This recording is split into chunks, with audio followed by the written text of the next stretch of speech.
Pernah nggak kalian berada di suatu situasi, lalu di situ ada lawan jenis kalian, dan kalian tiba-tiba dapat feeling, ini kayaknya dia naksir sama aku deh. Kita gambarkan sebuah contoh. Anggaplah kamu sedang diajak oleh temanmu untuk jalan-jalan ke sebuah tempat wisata. Dia nggak ngajak kamu doang, tapi dia juga ngajak temennya yang lain. Dan kebetulan salah satu temennya ini cakep banget. Kamu mau ngajak ngomong, tapi malu-malu. Terus karena kamu grogi atau nervous, kamu lebih memilih untuk duduk aja di salah satu warung di situ sambil ngopi dan ngerokok. Terus yang lainnya jalan-jalan entah kemana, tapi tiba-tiba orang yang cakep ini nyamperin kamu dan nanya ke kamu, kenapa di sini aja? Lalu kamu pun ngobrol sama dia, dan di tengah-tengah obrolan, anggaplah kamu jadi freak dan ngeluarin jokes bapak-bapak. Jokes bapak-bapak yang sangat garing, tapi meski garing, dia ketawa. Dan boom, tiba-tiba muncul perasaan yang aneh di hatimu. Lalu semakin kalian ngobrol, semakin banyak kontak mata, semakin banyak percakapan. Lalu kamu pun mulai berpikir, ini kayaknya dia naksir sama aku deh. Pernah nggak kalian ngalamin itu? Dan hari ini kita akan membedah tentang gombal, atau bahasa Inggrisnya flirting.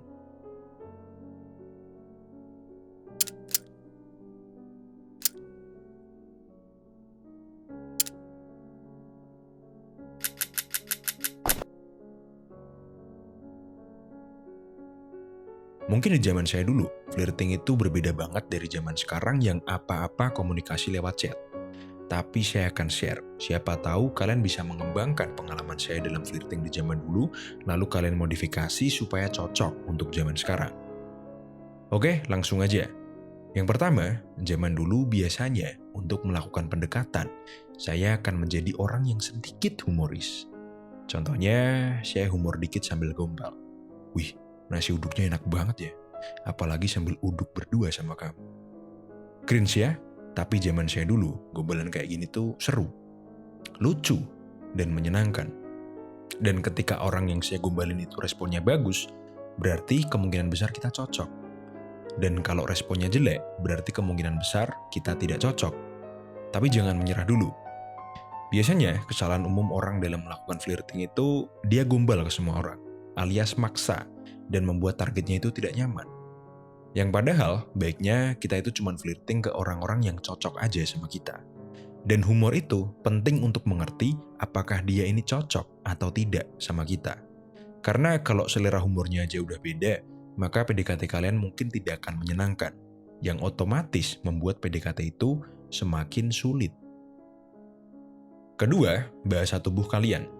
Contoh bahasa tubuh yang jelek ketika PDKT itu menyilangkan tangan, tidak berhadap-hadapan, dan terlihat gelisah, atau yang mungkin juga mudah dilihat itu di mana posisi kakimu menghadap. Kalau kakimu menghadap ke target dan target bisa melihatnya, maka ini akan menanamkan ilusi bahwa kamu itu tertarik sama dia. Begitu pula sebaliknya, ketika kamu PDKT sama dia, dia menyilangkan tangannya, terus nggak mau menghadap ke kamu atau kakinya mengarah ke arah lain, maka ada kemungkinan dia tidak tertarik sama kamu. Yang ketiga, sentuhan. Sentuhan yang tepat itu bisa memunculkan respon positif pada tubuh kita atau tubuh target kita. Kalau kalian masih PDKT, tentunya kalian nggak bisa asal sentuh ya. Mungkin yang aman itu seperti pundak atau tangan, tapi harus pinter-pinter, jangan agresif. Sentuh aja dengan pelan, lalu bilang sesuatu yang relate sama situasimu. Misalnya, makasih ya, kamu baik banget.